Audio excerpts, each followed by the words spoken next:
Good afternoon, children. Good afternoon, ma'am. How Good are you all? afternoon, ma'am. You all are I'm good. preparing for your exams? Yes, ma'am. Okay. So, where were we in the last class? Ma'am, I'm studying the history's past chapter, Okay. nationalism in Europe. Okay.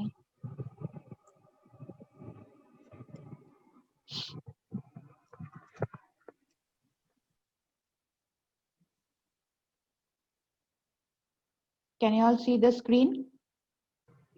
Yes, ma'am. Okay. So, last class, we were dealing with two groups, the conservatism and the Liberalism. revolutionaries. Yes, The ma'am. revolutionaries and the conservatism. Conservatism. Okay. So, there were two sets of ideologies. Okay. And in 1815, the power was given to whom? To the conservatives. Yes or no? Yes, ma'am. The power was given to the conservatives and they started suppressing the people. They started suppressing their voice. They did not want the people to voice their opinion. अगर लोग अपना opinion voice करेंगे तो फिर से एक revolt की शुरुआत हो जाएगी. So that was the main reason why they did not want people to talk amongst themselves about any revolt. Okay. And they were the liberal nationalist. Liberal nationalist का क्या था? ये लोग सोचते थे हमें एक nation चाहिए और they did not want the monarch. So they started forming, they went underground and they started forming what? Secret societies. Yes, ma'am. क्या फॉर्म करने लगे? And secret 15. सोसाइटीज. Ma'am, और ये also they want freedom. yes, they formed the secret societies because they wanted freedom. Freedom from what? From whom did they want freedom? From the monarchy. Ma'am, monarchy system. Yes. And to here, Giuseppe Mazzini was an Italian revolutionary who played a very important role. Who was he? He was a very prominent revolutionary who opposed what? What did he oppose? He opposed monarchy. Monarchy. Okay. So he was born in Genoa, the current Italy, in 1807, and he opposed monarchy. He believed that God has intended nations to be the natural units of mankind. इसका मतलब क्या है? भगवान ने nation बनाया है, भगवान ने आदमी बनाया है और जो जहां पे चाहे वो रह सकता है. You cannot bind the people with boundaries. Okay, so men were thought to live naturally in their environment with whoever they wanted. वो सेक्शन को डिवाइड करना नहीं चाहता था पर वो मोनार्की के अगेंस्ट में था, इसीलिए वो कहता था कि God has intended man to live in a natural environment. So he also formed secret societies. What were the two secret societies formed by Mazzini? Ma'am, young Italy and young Europe. Yes, he started secret societies and groups for unification of Italy, which we will study further. Okay, and because he wanted a nation state, he started forming secret societies, which was one in young Italy and young Europe. Young Italy in Marseilles and young Europe in Bern. And he believed that God intended nations to be the natural units of mankind. ठीक है. What was he described as? उन्हें क्या बोलते थे? मजीनी को, Giuseppe मजीनी को क्या बोला जाता था? He was the most dangerous enemy of the conservative social order. This you can learn for 1 mark question. Okay. Who was called as the most dangerous enemy of the conservative social order? What will be the answer? Luis Mazzini. Giuseppe Mazzini. And who has called him this?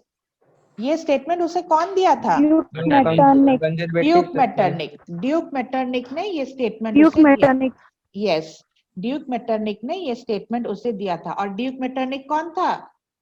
क्या role था उसका? Austrian Chancellor. Sorry, He was an Austrian Chancellor. yes, he was the Austrian Chancellor. Duke Metternich, Treaty of Vienna में क्या था उसका role? It was hosted by Duke Metternich. ठीक है, मजीनी समझ में आया? Yes, ma'am. So one mark question के लिए याद रखना, either आएगा the most dangerous enemy of the conservative social order. Who was he? You have to name that person. It is Giuseppe Mazzini. और ऐसे भी आ सकता है कि ये स्टेटमेंट किसने दिया? Who gave the statement to Giuseppe Mazzini that he was the most dangerous enemy of the conservative social order? तो अगर ये आता है क्वेश्चन तो लिखोगे क्या? Duke Metternich. ठीक है, then we come to the age of revolutions. ठीक है, 1830 to 1848 ऐसा तो revolutions चल रहा था। ठीक है, पर कुछ स्पेसिफिक रेवोल्यूशंस थे जो कि बहुत ही वाइटल थे। क्या हुआ अभी? The French revolution started in 1789। उसमें क्या हुआ था? मोनार्की फॉर्म ऑफ गवर्नमेंट गया और कौन आया? Democratic Republic. ठीक है, फिर एक आया क्या? कलेक्टिव आइडेंटिटी का चक्कर आया। हाँ, सबको चाहिए था उनका आइडेंटिटी, सब नेशन को उनका आइडेंटिटी चाहिए था। So that was collective identity. Then Napoleon came, Napoleon took over in 1804। उसके बाद क्या हुआ? एक मॉडर्न इरा शुरू हुआ। फिर नेपोलियन एजुकेशन रिफॉर्म्स लाया, इंडस्ट्रीज के न्यू रूल्स लाए, रेलवेज आया, बहुत ही मॉडर्नाइजेशन होने लगा। ठीक है, नेपोलियन के साथ आया क्या? मॉडर्नाइजेशन। फिर बट क्या हुआ? प्रुशिया, रशिया, ये सब क्या किए? इन्हें नहीं पसंद था कि नेपोलियन इतना डोमिनेट करे। They wanted modernisation but they did not want Napoleon's what inclination towards France. Okay, so what did they do? They defeated Napoleon. ठीक है, फिर आया क्या? कंजर्वेटिव्स। नेपोलियन के बाद क्या आया? फिर से कंजर्वेटिव्स आया। टुक over in 1815. Yes or no? Yes, ma'am. There was no liberty of speech and freedom was also not there. Okay, so liberty and speech ये दोनों नहीं थे, इन्हें कर्ब किया गया, इनके ऊपर बहुत रेस्ट्रिक्शंस था। फिर क्या हुआ? कंजर्वेटिव का इरा चला। कब से चला? 1815 से शुरू हुआ 1830 तक। फिर कंजर्वेटिव्स के साथ कंजर्वेटिव्स लोग बोल रहे थे क्या? उन्हें मोनार्की चाहिए पर उन्हें मॉडर्नाइजेशन भी चाहिए। ठीक है, मोनार्की होने से क्या होता है? कंजर्वेटिव्स को अपना पावर रिटेन कर लेते हैं वो लोग। They maintain the power, they maintain the power and they will enjoy the fruits of modernisation.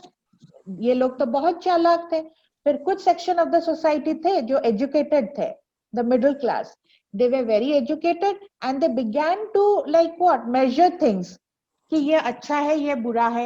They started to think what is right, what is wrong. Okay. फिर एक revolution शुरू हुआ. They started opposing. किसको oppose करने लगे? Monarchy को. जब monarchy को oppose किया, secret societies form हुआ. फिर revolutions फिर से शुरू हो गया. ठीक है. So what are the revolutions? France में जुलाई 1830 में क्या हुआ? They wanted to remove the Bourbon dynasty. Bourbon dynasty उस वक्त किसके अंडर में था? लुई फिलिप के अंडर में था। तो जो जुलाई रेवोल्यूशन हुआ उसमें लुई फिलिप को रिमूव करने की कोशिश किया गया। वहां पे भी अभी ड्यूक मेटरनिक कुछ बोलेगा। ये तो हमेशा कुछ ना कुछ बोलता रहता है, कुछ ना कुछ स्टेटमेंट देता रहता है। फिर ड्यूक मेटरनिक क्या बोले फ्रांस के लिए? When France sneezes, the rest of the Europe catches cold. ठीक है, क्या बोले ये?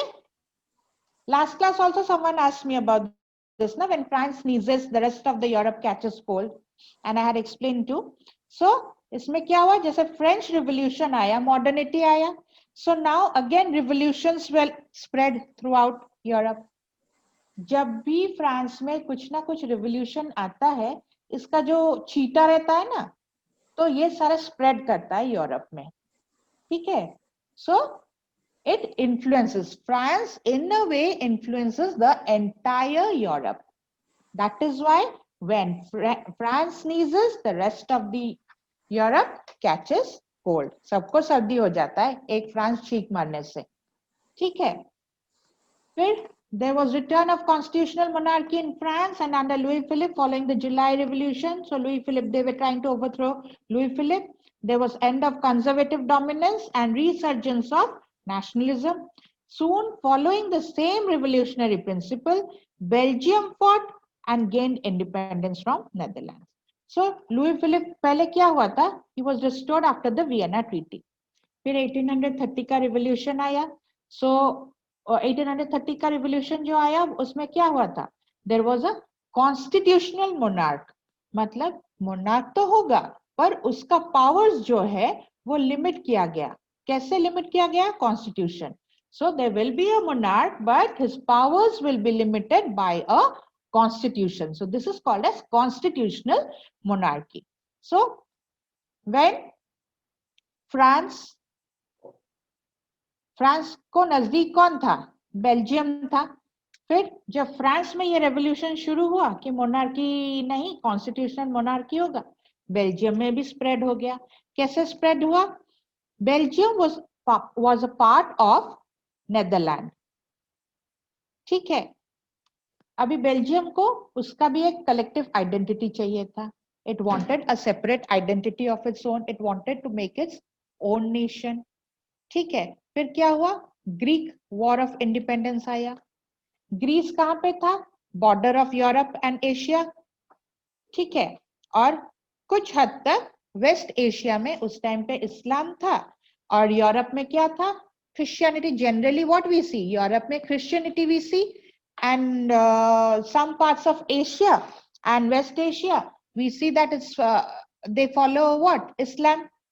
Okay, तो दो अभी कल्चर सेक्ट्स आ गया. कैसे आ गया? दो सेक्ट, एक था क्रिश्चियनिटी का, एक था इस्लाम का. फिर ग्रीक जो है, ग्रीक को बोला जाता है क्या? Greek Revolution began in 1921 with support from the exiled Greeks, West European nations and other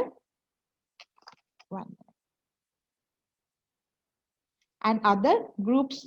फिर 1832 में Greece gained independence. How? Greece is said to be the cradle of European civilization. क्यों? Because it is a very ancient place for the Christians. ठीक है. It is a very ancient place. Greek gods जैसे बोला जाता है, कुछ फिल्मों में भी रहते हैं कि ग्रीक गॉड्स कहां से आए? ग्रीस से आए. फिर people idealise with them, people relate to them. So it was the cradle of European civilization and it was under the influence of which empire? Greece was under the influence of which empire? Anyone?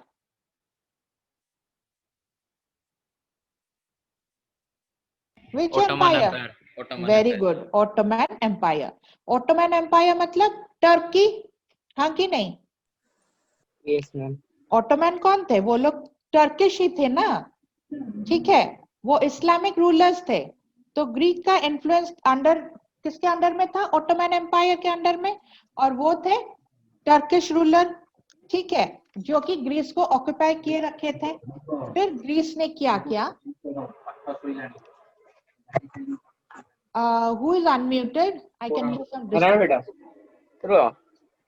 Put it in mute.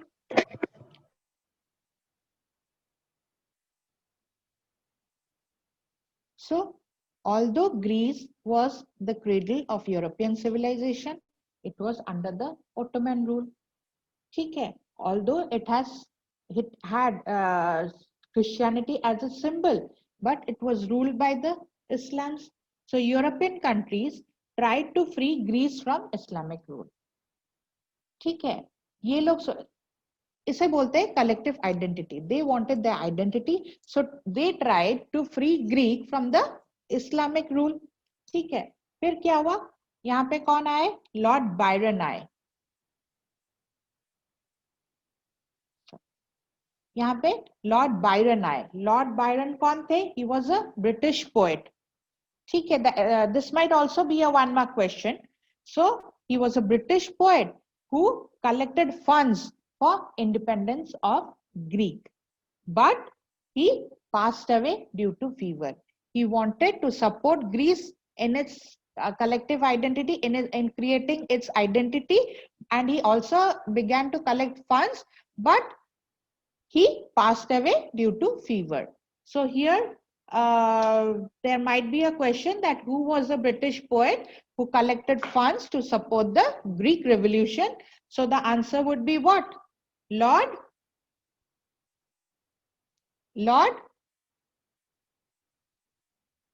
Byron. What will be the answer?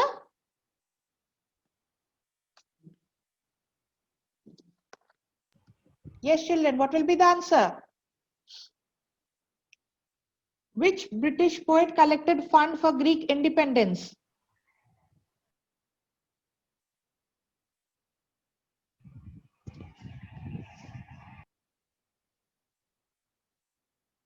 What happened?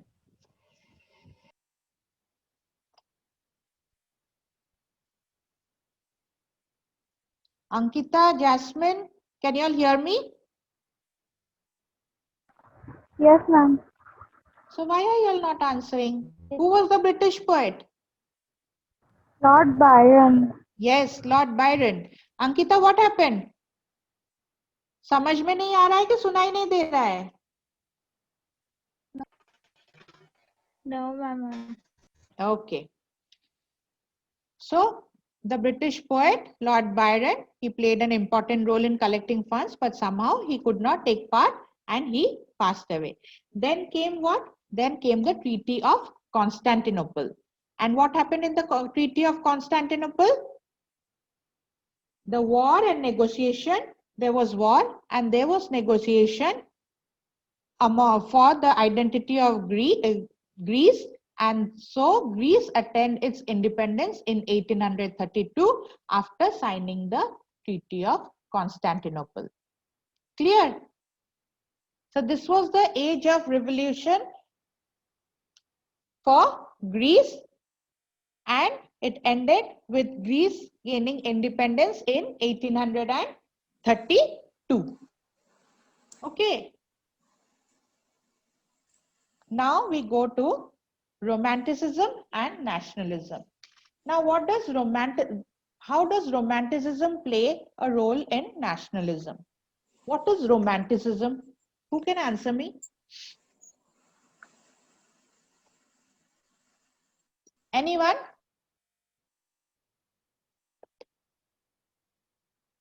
It's a simple answer. What do you mean by Romanticism?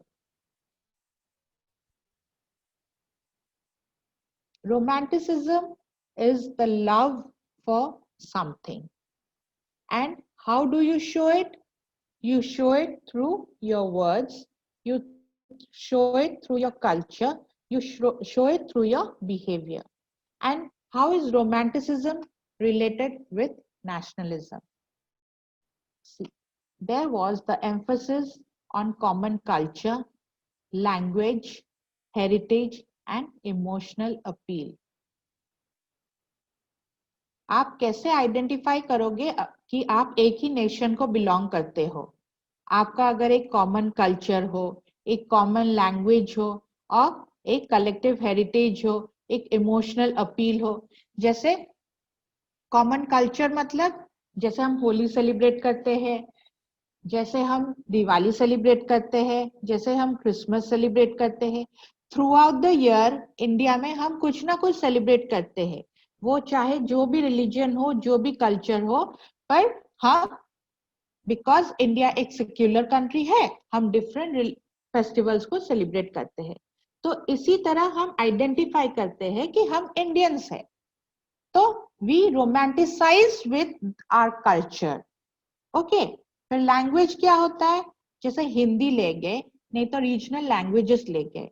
Hindi जैसे main language रहता है India में, so we identify each other when we speak Hindi also that yes we are Indian. ठीक है, फिर collective heritage रह जाता है। कलेक्टिव हेरिटेज मतलब जैसे इंडिया गेट हो गया, इंडिया गेट में क्या होता है, क्या होता है इंडिया गेट में?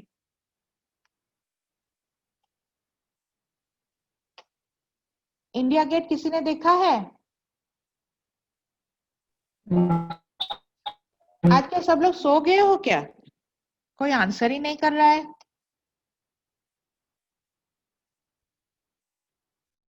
क्या करें, कंटिन्यू करें क्लास कि नहीं करें? हाँ, शांतनु, जैस्मिन, प्रत्युष, क्या हुआ? सुनाई नहीं दे रहा है? मैम हम इंडिया गेट नहीं देखे। नहीं देखे हो? सुने हो तो इंडिया गेट के बारे में? यस मैम, टीवी में। ठीक है, तो इंडिया गेट जैसे कहाँ पे है, दिल्ली में है कि मुंबई में है? मैम दिल्ली। दिल्ली में है। ठीक है, तो हम आइडेंटिफाई करते हैं कि हाँ हमारे देश में इंडिया गेट है। ठीक है, तो वो हो जाता है क्या कि एक हेरिटेज है जो हम जिसके साथ आइडेंटिफाई करते हैं। ये थोड़ा डिफिकल्ट हो रहा है क्या रोमांटिसिज्म एंड नेशनलिज्म समझने में? Yes ma'am. अच्छा ठीक है। तो एक था जब हम नेशनलिस्ट आइडियाज बोल रहे थे, तब ये मेन इन लोग का गोल क्या था कि ये लोग आइडेंटिफाई करना चाहते थे किसके साथ, नेशन के साथ। ये लोग चाहते थे कि हमारा एक अलग नेशन हो और हमारा एक अलग नेशनल एंथम हो, नेशनल फ्लैग हो, जिसके साथ हम आइडेंटिफाई कर सके। जब तक एक राजा रहेगा तो राजा आज ये वाला किंगडम को एनेक्स करेगा, नहीं तो कोई दूसरा किंगडम एनेक्स करेगा, इस तरह से होता था। फिर लोग क्या करते थे, ये आगे नहीं बढ़ पाते थे।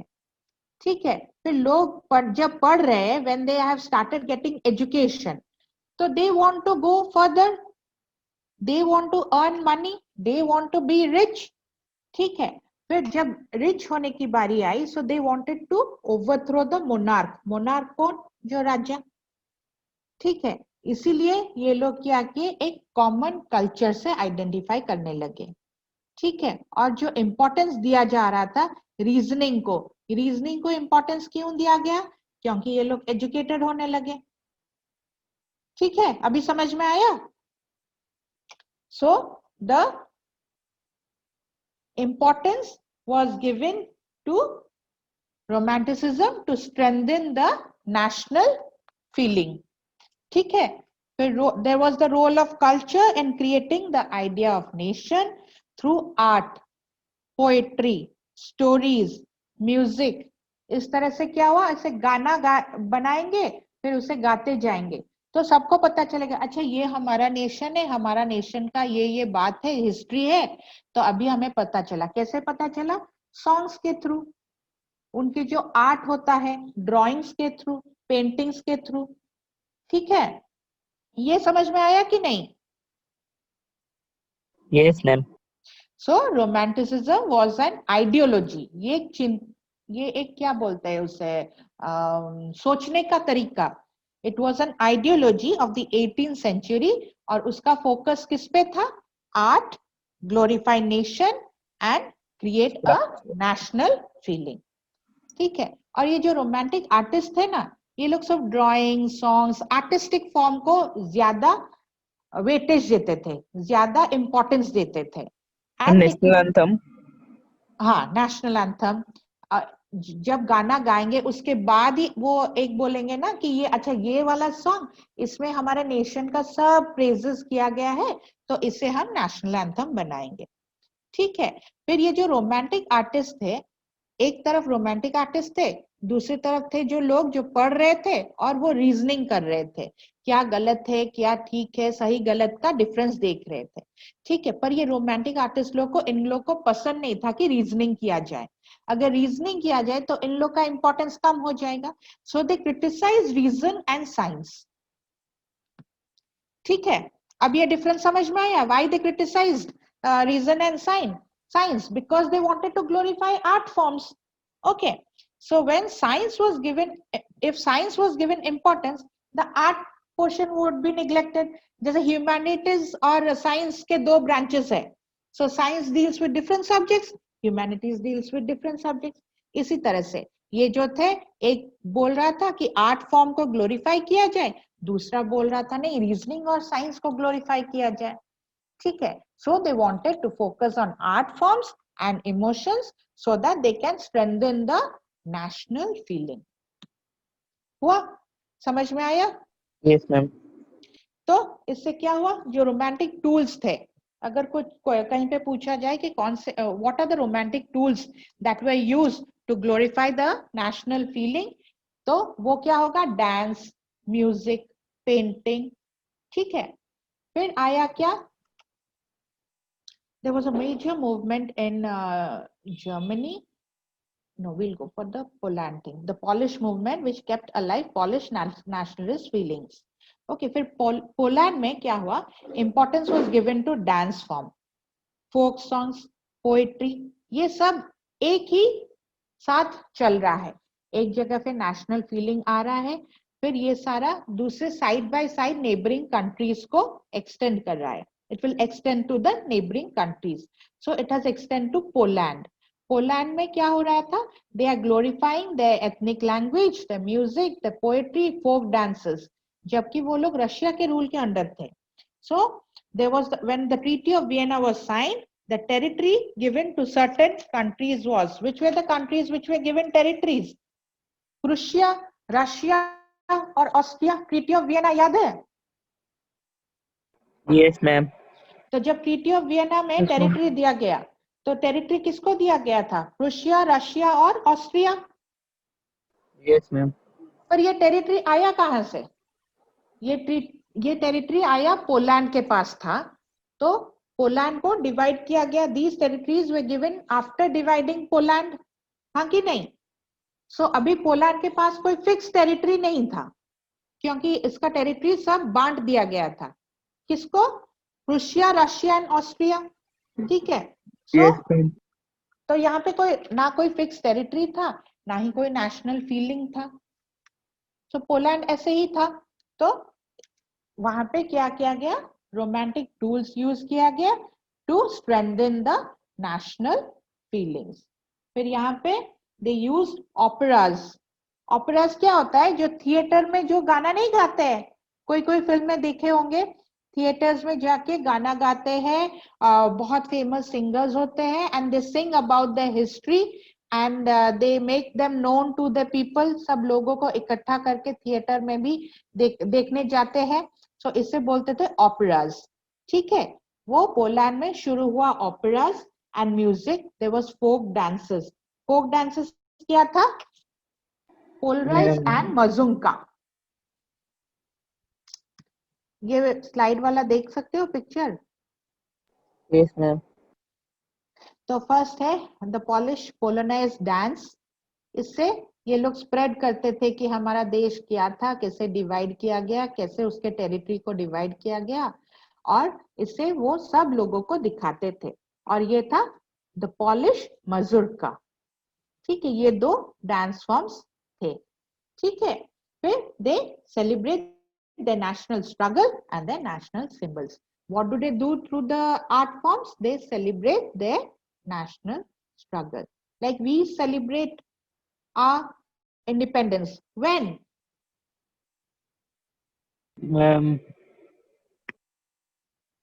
When do we celebrate our independence? कौन सा दिन? 15th August. August 15. Yes. So they also celebrate their glory, their national struggle. कैसे उन लोग ने फ्रीडम के लिए स्ट्रगल किया था करके वो सेलिब्रेट करते हैं थ्रू डांस फॉर्म्स. ठीक है. The use of language to strengthen national feeling. कैसे? लैंग्वेज कैसे नेशनल फीलिंग को स्ट्रेंथन करता है? Russia had also a great got a part of Poland. Russia में पोलैंड का कुछ पार्ट था. ठीक है. फिर Russian authorities impose Russian language and avoided Polish language.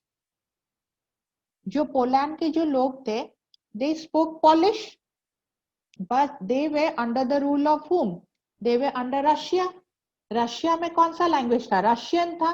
फिर ये रशिया के जो रूलर्स थे वो लोग बोले कि आप पॉलिश में नहीं बात कर सकते हो, आप अपने लैंग्वेज में नहीं बात कर सकते हो। So they tried to, they force them to speak in Polish. तो इन लोग का आइडेंटिटी, जो लैंग्वेज का, कम्युनिकेशन का आइडेंटिटी था, ये तो खो गया। जब आपका कुछ खो जाता है तो आपको क्या लगता है? बुरा लगता है कि नहीं? यस और no? Yes, ma'am. Yes, ma'am. So what do? You try to get it back. आपको वो वापस लाना है, तो इसके लिए आप क्या करोगे? आप इसके लिए रिवोल्ट करोगे कि नहीं, हमें तो ये चाहिए। ठीक है, तो वही चीज हुआ पोलैंड में। जब उनको सप्रेस किया गया, जब उनका लैंग्वेज का भी, like they did not have a free means to communicate, उन्हें बोला गया कि आप रशियन में बात करो, आप पॉलिश लैंग्वेज नहीं यूज कर सकते हो, तो तभी उनका भी आइडेंटिटी खो गया and they started a revolt. ठीक है, सो इन स्कूल्स, चर्चेस, जहाँ पे वो लोग पॉलिश में पढ़ा रहे थे, तो जहाँ पे सर्विस होता था चर्चेस में जैसे पॉलिश लैंग्वेज में, तो वहां पे क्या हुआ, ये लोग सब बोले कि नहीं, आपको रशियन में ही सब बोलना है। ठीक है, so people protested the Russian dominance by using Polish language. तो ये जो पोलैंड के लोग थे, कैसे प्रोटेस्ट करने लगे? वो जबरदस्ती पॉलिश लैंग्वेज में ही बात करने लगे। जैसे Yes, ma'am. ठीक है, मम्मी बोलेगी आप ऐसे मत करो, तो मम्मी को प्रोटेस्ट करोगे आप, नहीं नहीं मुझे तो यही करना है, तो आप जबरदस्ती वही काम करोगे जब तक मम्मी को गुस्सा नहीं आता है। हाँ कि नहीं? Yes, ma'am. हाँ, yes ma'am. Shantanu, yes ma'am. ठीक है, तो ये पोलैंड के लोग भी वही करने लगे। उन्हें बोला गया नहीं, आप पॉलिश लैंग्वेज में नहीं बात करोगे, तो वो लोग क्या कि नहीं, हमें तो पॉलिश लैंग्वेज में ही बात करना है। तो they triggered the anger amongst the Russian. तो ये एक झगड़ा होने का चांसेस आ गया। So they started revolting and फिर क्या हुआ? There was again a revolt. So जब फ्रांस, बेल्जियम, ग्रीस में नेशनलिज्म स्ट्रेंथन हो रहा था, तब पोलैंड में ये रिवोल्ट शुरू हो गया। ठीक है,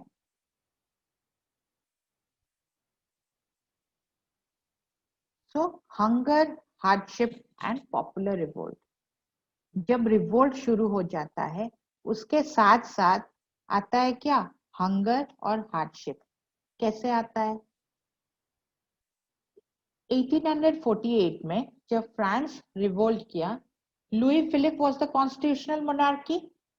ठीक है, ही विल बी ओवरथ्रोन। कैसे? इसी टाइम पे यूरोप में क्या हुआ? पॉपुलेशन का राइज हुआ। we'll go to see how Louis Philippe will be overthrown. Okay, so there was an increase in population in Europe in the mid 19th century. फिर जब population increase होता है, there is a rise in demand for what? Employment. सबको नौकरी चाहिए, अगर नौकरी नहीं करेंगे तो खाएंगे कहां से? ठीक है, तो यहाँ पे क्या शुरू हो गया? इतना नौकरी तो था नहीं, तो what did people do? People started to migrate in search of jobs. कहाँ को माइग्रेट करने लगे? जहां पे जॉब्स मिल रहा था, जहां पे इंडस्ट्रीज डेवलप हो रहे थे। Understood? Yes, ma'am. First thing, there was rise in population. Because there was rise in population, there was the increased demand in employment, but they could not provide employment. So क्या होता है? Unemployment आ जाता है। जब unemployment आता है, so there is migration from the rural areas to the urban areas. जहां पे इंडस्ट्रीज है, जहां पे नौकरी है, ये लोग जाने लगे। फिर क्या हुआ? सब जाके शहरों में बस गए। तो शहर में क्या हुआ? There was urban congestion. Congestion मतलब क्या? बहुत जैम होने लगा। जब एक जगह पे, एक छोटे जगह पे बहुत सारे लोग रहने लगते हैं, तो क्या हो जाता है? जैम होने लगता है। जैसे आपके घर में आप लोग 3 जन हो कि 4 जन हो, तो खाना एक छोटे बर्तन में पकाया जाता है, बनाया जाता है। ठीक है, जब आपके घर में 20 जन, एक पार्टी है, आपके घर में 20-50 जन आ गए, तो आप क्या छोटे बर्तन में खाना पकाते हो कि बड़े बड़े बर्तन लाके पकाते हो? मैम बड़े बड़े। बड़े बड़े। तो यहाँ पे भी वही बात हो गया। ठीक है, जब लोग कम थे तो देयर वाज एम्प्लॉयमेंट, सबके लिए था। जब लोग ज्यादा हो गए तो एम्प्लॉयमेंट अपॉर्चुनिटी भी तो ज्यादा चाहिए ना, पर था नहीं, तो क्या हो गया, अनएम्प्लॉयमेंट हो गया। और अर्बन जो जाने लगे लोग, वहां पे भी कॉस्ट ऑफ लिविंग भी बहुत हाई था, क्योंकि वहां पे तो इंडस्ट्रीज डेवलप हो रहा था। फिर वहां पे एक कंपटीशन आ गया था। किससे कंपटीशन आया? जो ब्रिटेन में जो मशीन मेड गुड्स होता था, तो मशीन मेड गुड्स का क्या होता था, वो जल्दी बन जाते थे। जो हैंडमेड गुड्स होता है वो ज्यादा टाइम लेता है, और हैंडमेड गुड्स का ज्यादा कॉस्ट भी होता है, और मशीन मेड गुड्स का कम कॉस्ट होता है। तो अगर मशीन मेड गुड्स अच्छा अच्छा वाला दिया जाता है, और हैंडमेड गुड्स जो थोड़ा फ्लॉ रहता है पर ज्यादा कॉस्टली रहता है, तो आप क्या खरीदोगे? आप मशीन गुड्स खरीदोगे कि हैंडमेड गुड्स खरीदोगे?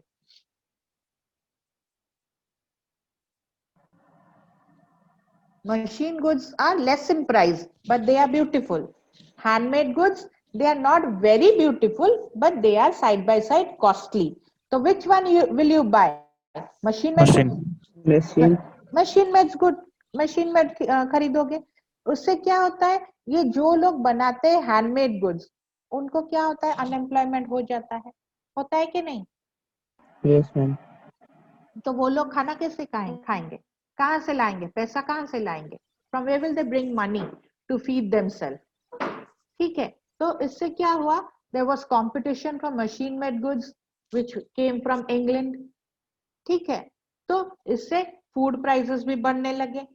फूड प्राइसेस कैसे बढ़ने लगे? जब 4 जन थे, जो फूड मिलता था, अभी वही फूड है, फूड का क्वांटिटी इंक्रीज नहीं कर रहा है, पर 4 जन से 8 जन हो गए, तो क्या हुआ, डिमांड बढ़ गया फूड के लिए, हाँ कि नहीं? Yes ma'am.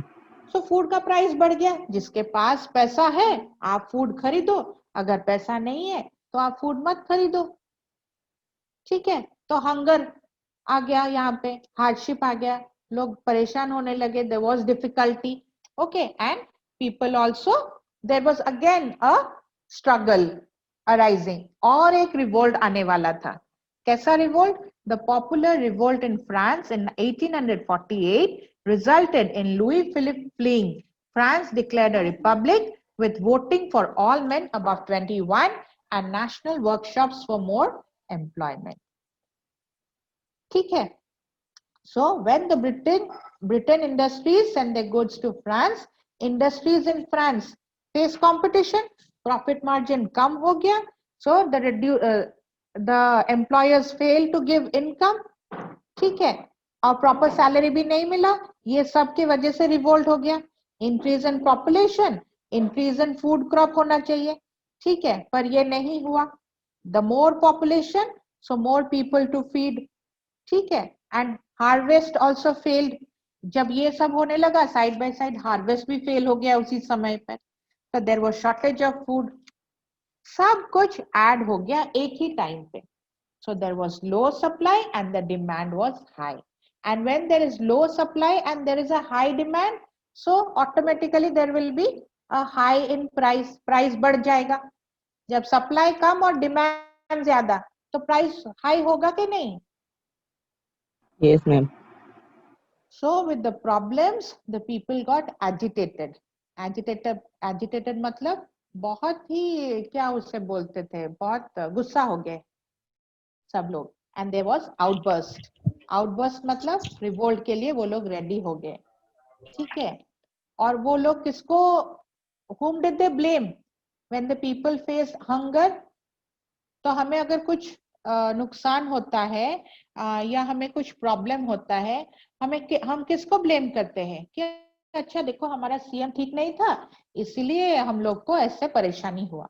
फिर सारा स्टेट्स क्या बोलेगा, अच्छा देखो ये अपना प्राइम मिनिस्टर जो है ये ठीक नहीं थे, इसलिए हमें ऐसा प्रॉब्लम हुआ। ऐसे हम बोलते हैं कि नहीं, we try to find someone to blame for the problem. किसी ना किसी को हम ढूंढ ही लेते हैं कि ये प्रॉब्लम इसी की वजह से हुआ, हाँ कि नहीं? Yes ma'am. तो यस मैम। अभी, हाँ, अभी इन लोग को जैसे गरीबी आ गया, जैसे इन लोग को हंगर आ गया, So whom did they blame? They blamed the monarch. किसे blame किए? ये monarch system. ठीक है, नहीं मोनार्क को, इन पर्टिकुलर मोनार्क को, मोनार्की के सिस्टम को नहीं। ये बोले कि अपना मोनार्क, अपना राजा ही ठीक नहीं है, इसलिए वो हमें खाना नहीं दे पा रहा है ठीक से, ये बैलेंस नहीं कर पा रहा है, इसलिए राजा को ही पकड़ो। ठीक है, और उस टाइम पे राजा कौन था? Louis Philippe. लुई फिलिप था उस टाइम पे राजा। ठीक है, he was the constitutional monarch. So what people did was they tried to break the barricades. फिर लुई फिलिप भी, उससे भी डर लगा, तो उसने क्या किया, बैरिकेड लगा लिया चारों तरफ। फिर ये लोगों ने क्या किया, उसके बैरिकेड को तोड़कर उसे अटैक करने के लिए गए। फिर लुई फिलिप ने क्या किया, वहां से भाग खड़ा हुआ। लुई फिलिप भाग गया वहां से, जब लोग आए उसे मारने के लिए, he fled away। ठीक है, फिर उसके बाद क्या हुआ, when Louis Philippe fled away to save himself, who will take care of the position? उसके जगह पे कौन आएगा, कौन संभालेगा राज्य को? नेशनल असेंबली, याद है national assembly? Yes, ma'am. So National Assembly which proclaimed a republic and it granted suffrage मतलब वोटिंग राइट। नेशनल असेंबली आया संभालने के लिए राज्य को, and it granted suffrage to adult males above 21। समझ में आया अभी तक?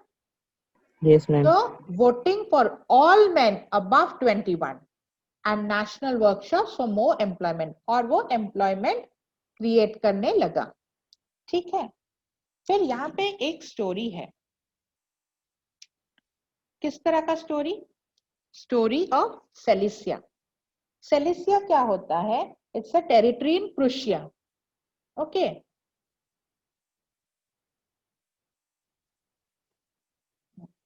अभी Silesia, it is a, some parts of it is in Germany, some is in Poland and some is in चेक रिपब्लिक।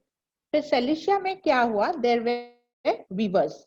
वीवर्स को क्या होता था, there were contractors coming to the viewers.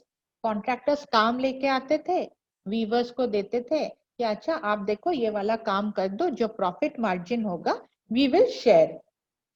Okay, but what the contractors did was they took away the work which the weavers did। Weavers ने जो काम किया वो कॉन्ट्रैक्टर्स लोग ले जाते थे, पर जो प्रॉफिट मार्जिन शेयर करना होता था they did not share। फिर वीवर्स ने क्या, कैसे फील किया कि they felt cheated sorry, so the weavers felt cheated। तो वहां पे उन्हें भी गुस्सा आया कि अच्छा हम इतना काम करते, इतना मेहनत करते, ये लोग काम लेके बाजार में बेच देते, they sell our products, they earn profit, they become rich, पर हमें क्या मिलता है, हमें तो कुछ नहीं मिलता है। ठीक है, फिर वीवर्स लोग के पास से भी एक रिवोल्ट आया। फिर वीवर्स लोग ने क्या किया, दे सराउंडेड देयर हाउस। किसके house? The contractors house, and demanded higher wages. Okay, फिर कॉन्ट्रैक्टर्स ने क्या बोला कि हम हायर वेजेस नहीं देंगे, आपको जो करना है करो, हम तो आपका काम ले लिए, अभी आपको जो करना है करो। They did not give the money and the weavers were poor people, they had done their work, वो लोग काम कर चुके थे, अभी कैसे वो लोग, उनका कैसे गुजारा हो जाए। फिर ये लोग क्या किए, रिवोल्ट करने लगे, फिर जाके उनके घर पे तोड़ फोड़ किया, और जो सारा सामान था, जैसे this is the revolt of Cilicia in 1845। You all can see the screen? Can you all Yes, see? ma'am. हाँ, so in the screen you all can see ये सारे वीवर्स लोग हैं जो गेट तोड़ के, कॉन्ट्रैक्टर के गेट तोड़ के वहां पे घुस के क्या करते हैं, उनके सारे चीज में तोड़फोड़ कर देते हैं। हाँ, उनका पैसा अगर नहीं मिला तो they started revolting like this, they started to break everything। ठीक है, so this was the time when the revolution started among the common masses। साधारण लोग के पास से ये रिवोल्ट शुरू हुआ। Understood till here? Yes, ma'am. Any doubt till here? No, This ma'am. is nothing, children. Actually, you have to go point by point. Okay, understand this as a story. In short, there was a revolution. Why there was a revolution? जब dissatisfaction होता है तभी revolution आता है। फिर कुछ कुछ names याद रखने हैं। कौन कहां पे कब किया, बट शुरू हुआ फ्रांस में से and it got spread through out Europe. अभी लिबरल रेवोल्यूशन इन जर्मनी. ठीक है. तो अभी जो रेवोल्यूशन अभी हम देख रहे थे, जो वीवर्स लोग रेवोल्यूशन कर रहे थे, वो था मासेस का रेवोल्यूशन. ये जो लिबरल रेवोल्यूशन इन जर्मनी है वो उसके साथ नहीं है, but it went parallel to the mass revolution. ठीक है. यहाँ पे एक साइड पे मासेस का रेवोल्यूशन हो रहा था, यहाँ पे दूसरे साइड में पैरेलली लिबरल लोग का भी रेवोल्यूशन हो रहा था. लिबरल लोग क्या चाहते थे? अगेन कलेक्टिव आइडेंटिटी, फिर नेशन का जो आइडेंटिटी था, ये लोग वही चाहते थे. और ये मासेस क्यों क्या चाहते थे? मासेस वांटेड कि उन्हें उनका राइट दिया जाए. ठीक है. So both of them started revolting the revolution parallelly. Okay, so ये liberal revolution in Germany जो start हुआ, this was of the middle class, of the liberals, and they were rich people. They capitalized the revolt. मतलब ये चाहते थे कि monarchy को throw किया जाए ताकि they start to become rich, their market start to flourish, उनका market ज्यादा ग्रो करे, ज्यादा एक्सपैंड करे, तो उन्हें प्रॉफिट ज्यादा मिलेगा and then they will become more rich. ठीक है. They tried to gain from the revolt. ठीक है. उन्हें प्रॉफिट चाहिए था, इसलिए ये लोग रिवोल्ट कर रहे थे. सो अभी तक यूरोप में सब जगह पे रिवोल्ट हो रहा था, कुछ छोटा कुछ बड़ा, but everyone was trying to fight for their identity. This revolution was led by the liberal middle class men and women. Both men and women दोनों इस revolt को बढ़ावा दे रहे थे. ठीक है. They wanted constitutionalism with national unification. इनको constitution भी चाहिए था और एक nation united हो, एक nation का collective identity हो, ये भी चाहिए था. So they were inspired by the events of February 1848 in France. The liberal revolutionaries, consisting of middle-class educated professionals and merchants, set up a German National Assembly. ठीक है. They set up a German National Assembly. फिर क्या हुआ? In May 1848, a group of 831 elected representatives met together and decided on a system of constitutional monarchy. अभी ये क्या है? ये आएगा लॉन्ग क्वेश्चन के लिए. ठीक है. कैसे आएगा? जर्मनी में क्या हुआ था? अगर फ्रैंकफर्ट पार्लियामेंट के ऊपर एक नोट आता है तो आप इसमें लिखोगे, नहीं तो अगर सेंट पॉल चर्च का कोई आता है क्वेश्चन, इसको ही लिखा जाएगा. I will tell you how. See, they were the middle class groups. Middle class groups कौन कौन थे? मर्चेंट्स थे, ट्रेडर्स थे, टीचर्स थे. They were educated. ठीक है. एंड उन्हें प्रॉफिट भी मिल रहा था and they were the rich section of the society. ठीक है. फिर ये सब मिलके डिसाइड किया कि that we will go to Frankfurt. Okay. All the association, जो सब एम्प्लॉय के जो सब एम्प्लॉयमेंट था उनका association, they collectively decided that they will go to Frankfurt. Frankfurt कहां पे है? जर्मनी में.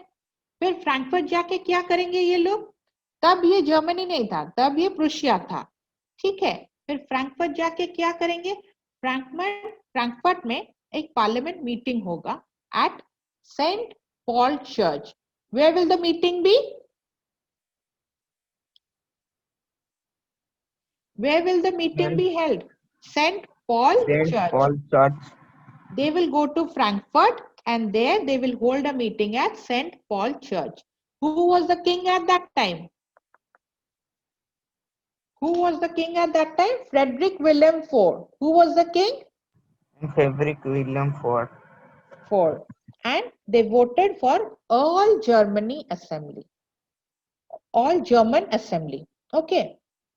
They wanted a German National Assembly and they drafted a constitution and they presented before Frederick William IV, who was the king at that time. King Frederick William IV of Prussia. See the third point over here. King Frederick William IV of Prussia rejected the offer. Why did he reject the offer?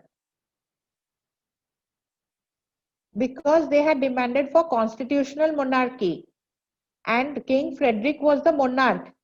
और वो उसे ही बोल रहे थे कि तुम अपना power constitution तक ही लिमिट रखो. तो फ्रेडरिक विलियम क्या करेंगे? वो बोलेंगे हाँ ठीक है मैं अपना पावर सब देके कॉन्स्टिट्यूशन तक ही लिमिट में रखूंगा. ये बोलेंगे क्या? Will he say that yes I will give my power and I will only abide by the constitution? ऐसे बोलेंगे.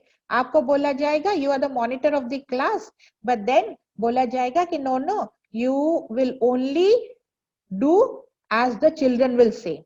You will not have any right of your own. आप मॉनिटर होना पसंद करोगे उस टाइम पे?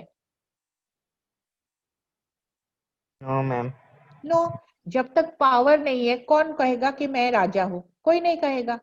तो राजा मतलब पावर तो चाहिए. तो what did King Frederick do? He rejected their offer. ठीक है. So when they drafted a constitution and presented before the king, he rejected. And what was written in the constitution? It will limit the power of the king and the king has to abide by the constitution. जब king ने reject कर दिया ये offer, फिर जो दूसरे kings थे, the other regional kings, they also supported King Frederick William. They said, अच्छा ठीक है आप reject कर रहे हो हम भी आपको support कर रहे हैं, हम अपना power किसी को नहीं देंगे. ठीक है. उसी टाइम पे क्या हो रहा था? एक साइड में चल रहा था ये पीजेंट लोग का जो स्ट्रगल, रिवोल्ट. फिर ये मिडिल क्लास लोग रिवोल्ट कर रहे थे मोनार्की के अगेंस्ट. ठीक है. मोनार्की बोल रहा था कि नहीं हम तो अपना पावर देने वाले नहीं है. ठीक है. मिडिल क्लास कोशिश कर रहा था जैसे तैसे हो हमें तो पावर चाहिए क्योंकि हमें तो रिच होना है. सफरर यहाँ पे कौन रह गए? Peasant class. हाँ कि नहीं? Yes ma'am. तो पीजेंट क्लास बोले कि देखो ये जो मूवमेंट हो रहा था इसमें हमारा तो कोई ओपिनियन नहीं है, कोई आइडिया नहीं है, कोई तो हमें सपोर्ट नहीं कर रहा था, इसलिए ये लोग अपना विड्रॉ कर लिए. बोले we will not join in this movement. The lower peasant class protested at the lack of representation. इनको कोई रिप्रेजेंट करने वाला नहीं था, इनका कोई ओपिनियन नहीं ले रहा था, ये सब मिडिल क्लास लोग अपना ही बोल रहे थे, तो ये लोग भी विड्रॉ कर लिए. What happened due to this? This led to a weakening of the liberal movement and the disbanding of the assembly. ठीक है. So the parliament was dominated by the middle class and the peasant class lost its representation. So they withdrew and this gave this made the movement weak and thus the first wave of unification of Germany failed. Got it, children? Yes ma'am. Clear? सबको ही? Yes. Yes, ma'am. Ankita, Yes. Ankita, Souvik, Yes, ma'am. Yes. all clear? All clear? Okay. Pratyush, what happened? Are you clear with it? Yes, ma'am. So, इस सब में, what was the position of women? What was their position? See, this is the Frankfurt Assembly of 1848. You can see the picture? Yes ma'am. Okay, this was the Frankfurt Assembly. Okay, and this unification of Germany movement, it failed. Okay, but what was the position of women? The women, they did not have any voting right.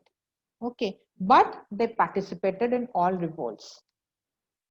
ठीक है, वो बराबरी के साथ participate किए, but they did not have any voting rights. So that also created a dismay amongst them.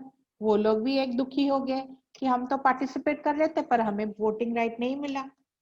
ठीक है. The monarchs controlled the revolution, but they realized ये जो unification हुआ जर्मनी का जो कोशिश था ये fail हो गया. But what was the advantage? What was the advantage that it brought? The monarchs, they realized that हाँ, इस बार तो ये रिवोल्ट फेल हो गया, पर हमेशा थोड़े ही हम सक्सेसफुल रहेंगे कि ये रिवोल्ट फेल हो जाएगा. Once the revolt has started means there will be a revolt again. Okay, so the monarchs were very careful and they realized they always cannot control the middle class and their revolts. So they thought that they will definitely come back and outthrow them. ये आके उन्हें फेंक के बाहर चले जाएंगे, अपना मनमानी करेंगे. तो इन लोगों ने क्या चालाकी किया? So the empires diluted. The emperors diluted their power. Diluted their power मतलब अपना पावर को डिस्ट्रीब्यूट कर दिए.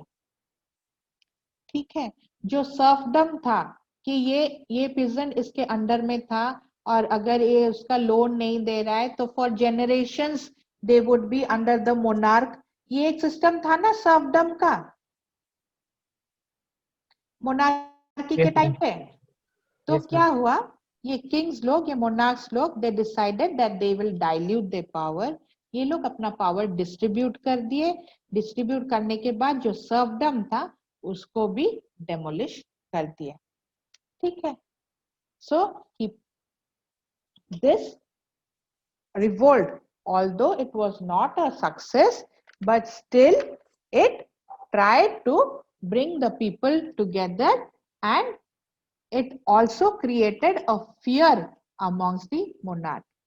एक डर पैदा हो गया किंग के जो कम्युनिटी थे, मोनार्क के जो कम्युनिटी थे उनके अंदर.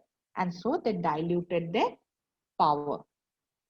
So this was a beginning of a revolution for unification of Germany, but it failed.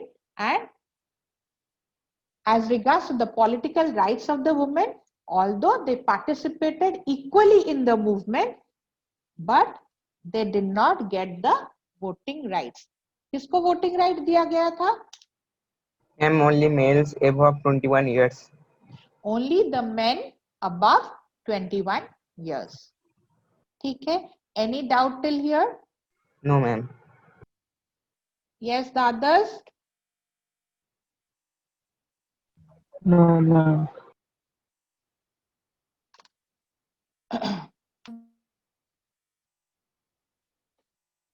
So again, in May 1848, the liberal attempt to set up a constitutional monarchy at Frankfurt was suppressed by the monarchy, military and junkers. Can army be the architect of a nation? The nationalist sentiments were often mobilized by conservatives. अभी जो unification of Germany का revolt start होगा, यहाँ पे क्या होता है,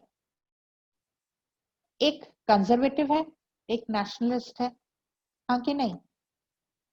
conservatives क्या करते थे? They tried to stick to the monarchy, but they wanted modern ideas also. And the nationalist, they wanted a collective identity. So the conservatives were very shrewd or cunning, and they triggered the nationalist sentiments कि अगर revolt होता है they will get an identity, so they will rule over the kingdom, but they will enjoy the modern power. ठीक है. After the failure of the German National Assembly, Prussian Chief Minister Otto von Bismarck takes the lead in German unification. एक failure तो हो गया वहां पे, उसके बाद कौन आया? Prussian Chief Minister Otto von Bismarck. So what did he do? Germany was still divided under Prussian Empire. So Prussia took the responsibility of unifying the nation. फिर Otto von Bismarck took the responsibility of German unification. तो Prussian army ने क्या किया? Otto von Bismarck के साथ join करके और bureaucracy को लेके. So Otto von Bismarck and Prussian army and bureaucracy together, they worked together and planned the unification of Germany. ठीक है. Austria, Denmark, France, they all had separate paths. So over 7 years, there were 3 wars. ये Otto von Bismarck के जो team थे, over 7 years, they conducted 3 wars and finally they ensured German unification. Okay, फिर कैसे हुआ? They crowned whom? Kaiser William I as king of Germany. There was a new state and they go to Versailles, France. Versailles याद है ना? Yes, ma'am. Louis Yes, ma'am. 16 के time पे जब financial breakdown हुआ था तो वर्सलिस Yes. में क्या हुआ था? Louis 16 had summoned the Estate General, हाँ कि नहीं? Yes, ma'am. So all these people, they after the wars, they go together. Who go together? Otto I, the princely states leader, the army, the bureaucracy. They go to Versailles in France, and there they meet at the Hall of Mirrors. Where do they meet? At the Hall of Mirrors, and proclaim Kaiser William I as the king of Germany. Now Germany has a new ruler and now Germany is now unified. By whose effort? Kahar effort re Germany unify hela? Chief Minister Otto von Bismarck along with his team, Prussian army and the bureaucracy. Got it, children? Yes, ma'am. The new states place emphasis on modernizing banking, the legal system, the currency system and judicial system. So ये सब modernization भी आ गया उसके साथ. So people in the region started developing. और ये सारा development देख के other regions started being inspired. एक जगह पे डेवलपमेंट होता है, जैसे आपके एक फ्रेंड को नया फोन मिल गया तो आप क्या बोलते हो कि मम्मी उससे तो नया फोन मिल गया, मेरा पुराना वाला फोन है, मुझे भी एक नया वाला फोन चाहिए, हाँ कि नहीं? So you are inspired by seeing your friend to buy a new phone. Similarly Germany inspired the other regions of Europe to be unified so that they can develop. Okay. So this is the unified Germany in 1871. Okay. And who was the ruler? Who was proclaimed as the ruler? Otto von Bismarck. Kaiser William. Kaiser William I. Sorry. Kaiser William I. Otto von Bismarck chief minister थिले, हैला? ସିଏ ଲାଗିକିନା ତାଙ୍କର ପ୍ରୁସିଆନ army ଆଉ bureaucracy ସାଙ୍ଗରେ ଲାଗିକିନା 7 years ଧରିକିନା 3ଟା war କଲେ, 3ଟା ଯୁଦ୍ଧ କଲେ. 3ଟା ଯୁଦ୍ଧ କଲା ପରେ କ'ଣ ହେଲା? ଜର୍ମାନୀର ୟୁନିଫିକେସନ ହେଲା. ଜର୍ମାନୀର ୟୁନିଫିକେସନ ହେଲା ପରେ ସମସ୍ତେ ମିଶିକିନା ଗଲେ କୋଉଠିକୁ? ଭର୍ସାଲିସ୍ କୁ. ଭର୍ସାଲିସ୍ କୋଉଠି? ଫ୍ରାନ୍ସ ରେ. ସେଠି ପାର୍ଟି କରିବେ ନା, କାହିଁକି ନା ସେମାନେ war ଜିତିଛନ୍ତି. ତ ସେଇ ଯୋଉ ପାର୍ଟିଟା କଲେ, ସେଇ ଭର୍ସାଲିସ୍ ରେ ଯୋଉ ତାଙ୍କର ଗୋଟେ ମିଟିଂ ହେଲା, ସେଇଠି ସେମାନେ କାହାକୁ କିଙ୍ଗ ବୋଲିକିନା କାହାକୁ କ୍ରାଉନ ପିନ୍ଧା ଗଲା? Kaiser William I was declared as the king of Germany. Got it? Yes, ma'am. Clear? Step Yes, by ma'am. step arrow mark देकिना Etah notes करिकिना लिखिबो, हैला? I will provide you with the notes Sunday by Saturday and Sunday. Okay, but still you read it like this. Arrow देकिना पढ़िबो, हैला? Arrow देकिना पढ़िले एटा परे सेही event you can connect all the event. Then is unification of Italy. I don't think we'll be having time for this. Next class we'll do the unification of Italy. Till here you go through the chapter, read it, 2-3 थर पढ़िबो, थरे केरे केबे भी बुझा पढ़िबनी, 2-3 थर पढ़िबो, ताको relate करिबो, जोटी न बुझी पारिलो सेठी फेर थरे नेक्स्ट क्लास से पछाड़िबो. सेम खाली ना गोटे दिटा एपड़ सेपड़ हे जाउछि, नले बाकी सब interconnected. Okay, clear? Yes, ma'am. Yes, ma'am. Okay. Thank you, children. Thank you, ma'am.